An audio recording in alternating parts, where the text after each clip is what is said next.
Assalamualaikum warahmatullahi wabarakatuh. Jumpa lagi teman-teman.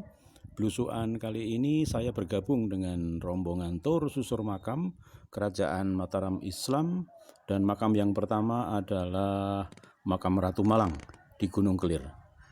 Ikuti perjalanan saya. Memasuki halaman tengah makam Ratu Malang ini, sejenak rombongan dengan dipimpin oleh narasumber mendoakan arwah-arwah dari para leluhur yang dimakamkan di makam ini. Narasumber kemudian menjelaskan tentang bentuk-bentuk nisan. Atas ini tubuh, ini bahu, nisan, dan ini mustoko nisan. Nah, hiasan ini namanya kembang awan, ya. Atau biasa juga disebut cuping nisan atau kuping atau apa saja, tapi ini ukiran ini disebut dengan kembang awan. Kemudian yang segitiga ini, nah ini segitiga dari bawah ke atas, ini namanya tumpal, ya, tumpal, ya. Nah, nisan seperti ini umumnya bertinggi kurang lebih 39 sampai 40. Kalau perempuan biasanya 39, 38 karena beliau ini perempuan. Kalau yang laki-laki biasanya 40, bahkan ada yang sampai 45 cm. Nah, nisan seperti ini mulai ada di telatah Mataram Islam sejak zaman Sultan Agung. Bentuknya seperti ini, lengkap dengan kembang awannya, mulai ada di negeri Mataram ini dan menjadi ciri nisan zaman Sultan Agung sampai dengan zaman Amangkurat. Bentuknya seperti ini, jadi tetap dipakai. Kemudian secara struktur, ya, struktur makam atau kijing merupakan tumpukan batu dari batu andesit. Ini sepertinya sudah di semen, ya. Oh iya, oke. Ini kepalanya. Tiga tumpalnya. Ya. Nah, ya. Nah, ini biasa terjadi di sini. Kadang-kadang ada tumpalnya, kadang-kadang tidak ada. Tapi bentuknya rupanya tetap seperti ini. Jadi dia tidak keluar dari pakem bentuk nisan di zaman Sultan Agung. Batunya sama batu andesit. Nanti mungkin di sekeliling mungkin ada yang ada yang tidak dijungkup, ya. Nah, kalau yang seperti ini, ini umumnya strukturnya begini, struktur kijingnya, jiratnya atau kijingnya ini batu bertumpuk. Makanya secara struktur orang dulu menyebutnya dengan istilah candi, sehingga sampai hari ini orang Jawa ketika masuk 1000 hari meninggalnya, besoknya mau pasang kijing, itu disebutnya nyandi.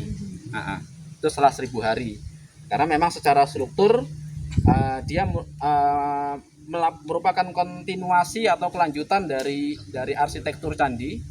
Kemudian tidak hanya secara struktural, tetapi dia juga secara nalar, dia mewarisi nalar candi, sehingga ada banyak hiasan-hiasan, ada banyak goresan-goresan yang itu semuanya memiliki makna-makna. Jadi bukan hanya sekedar ornamen untuk hiasan, dia memiliki makna-makna, termasuk ini kembang awannya, termasuk tumpalnya. Ya. Ini, ya. Iya.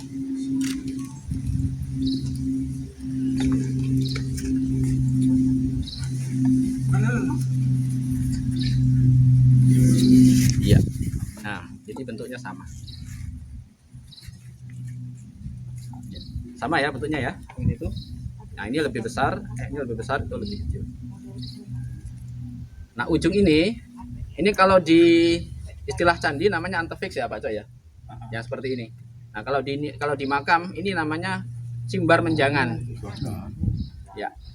Simbar menjangan. Itu ada filosofinya, ada makna-maknanya, tapi tentu dalam konteks keseluruhan. Jadi tidak separuh-separuh kita membacanya, gitu. Simbar menjangan.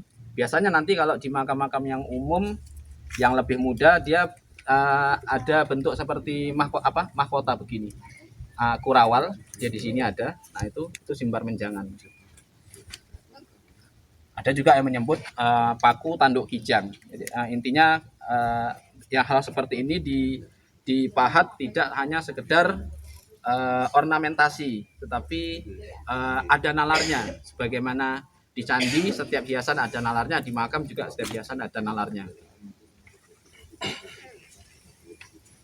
Monggo, ada yang ingin kira-kira ada yang ditanyakan, barangkali Pak Cuk bisa menambah Pak Cuk. Ilmu termasuk seni dalam membangun makam ya. Ya. Jadi mereka bikin kategori, kemudian juga ada tukang-tukang pembuat makam yang dia cukup mumpuni untuk menerjemahkan siapa yang akan dimakamkan, identitasnya seperti apa, sehingga orang bisa tahu, oh ini keturunan Mataram, ini enggak.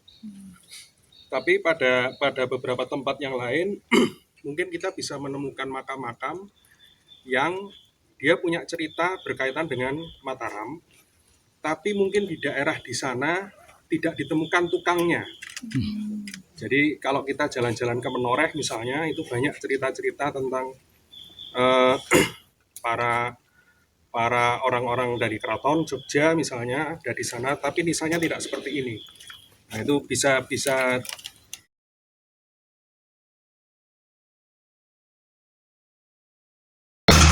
Setelah selesai dari makam Ratu Malang di Gunung Kelir, rombongan kemudian bergerak ke makam Giriloyo, yaitu sebuah bukit yang sedianya dipersiapkan untuk makam Sultan Agung, namun akhirnya gagal.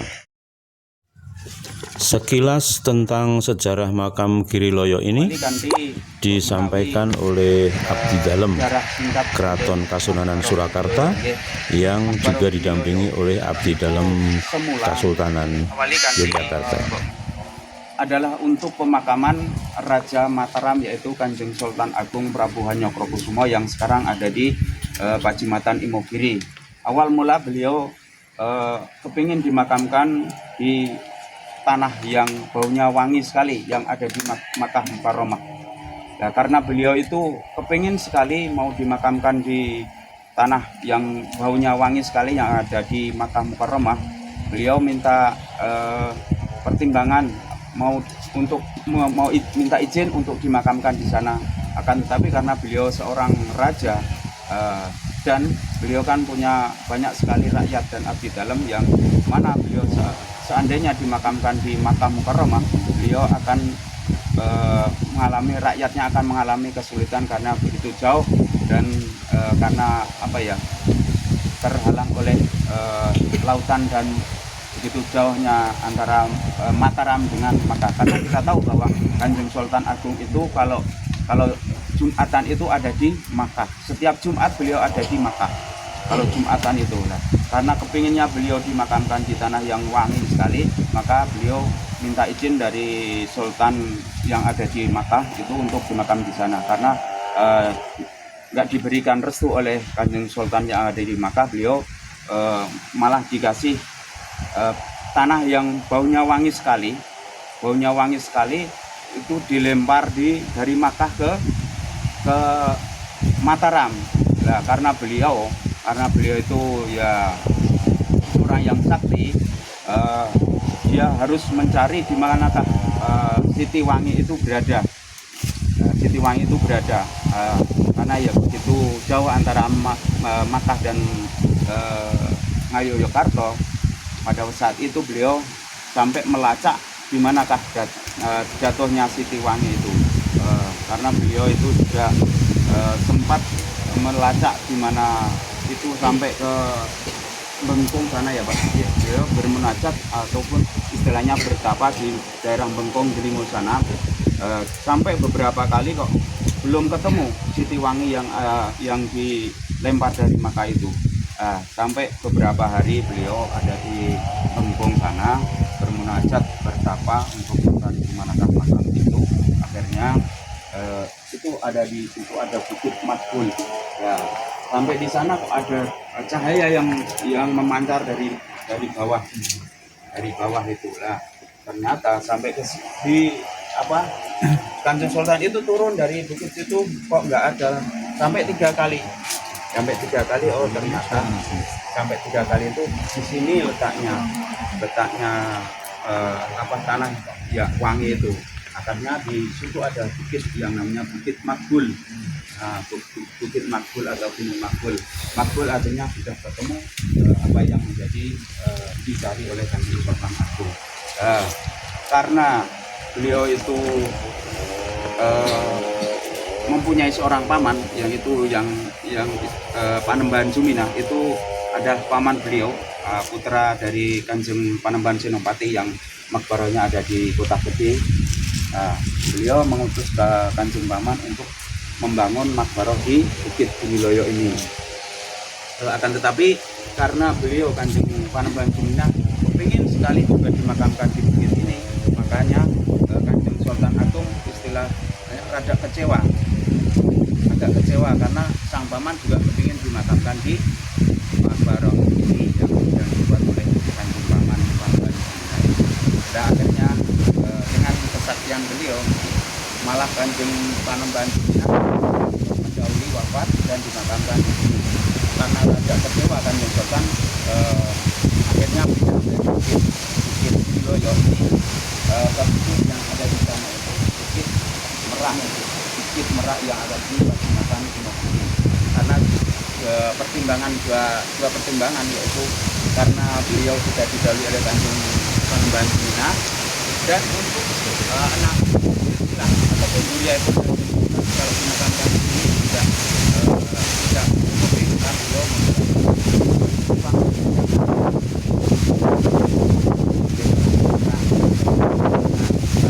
inilah jelas pembuatan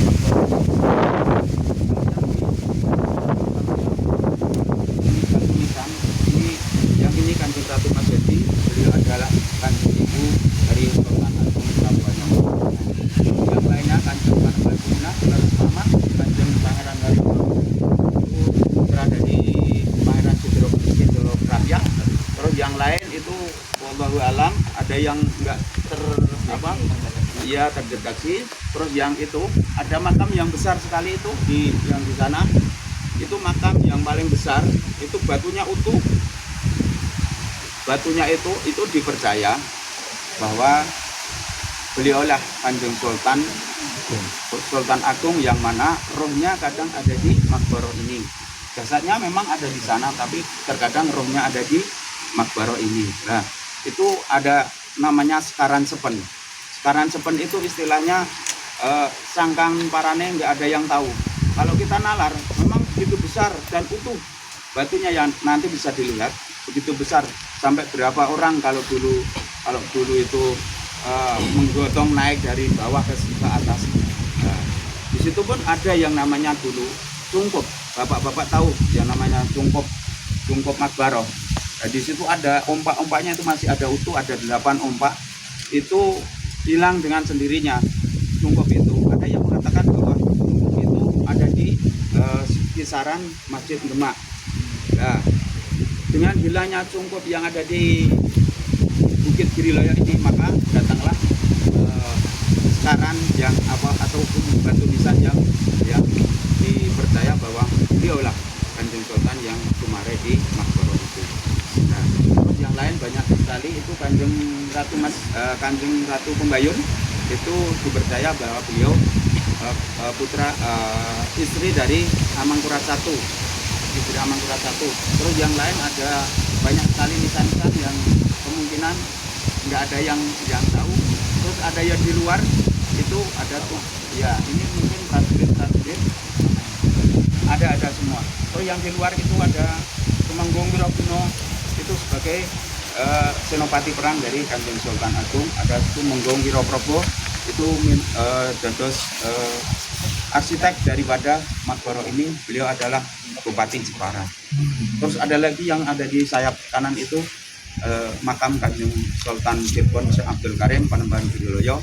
Beliau ada versi yang mengatakan bahwa beliau adalah menantu dari Sultan Agung, tapi wallahu a'lam saya belum mengerti yang sebenarnya.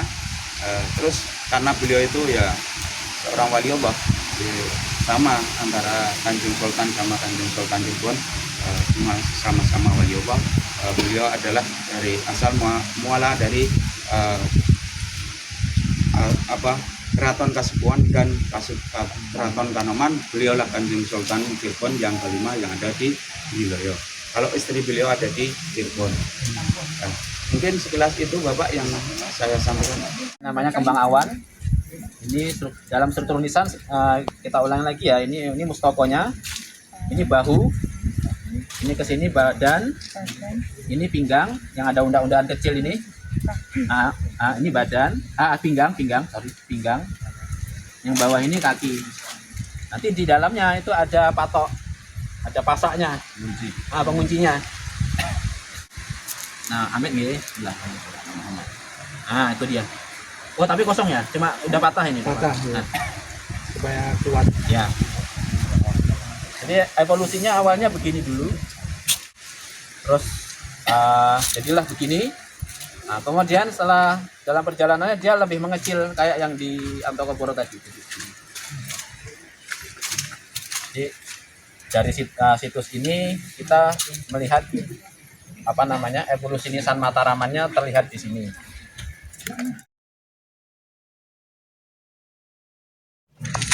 Selesai dari makam Giriloyo, rombongan kemudian bergerak menuju makam Banyusumurup. Sama halnya dengan makam Giriloyo, di makam Banyusumurup ini juga dijaga oleh abdi dalam Keraton Kasunanan Surakarta dan abdi dalam dari Keraton Kasultanan Yogyakarta. Yang menarik dari makam di Banyusumurup ini, di sini ditemukan sebuah nisan dengan ornamen hias yang lengkap, bahkan dengan prasasti dengan tulisan yang melingkari nisan tersebut.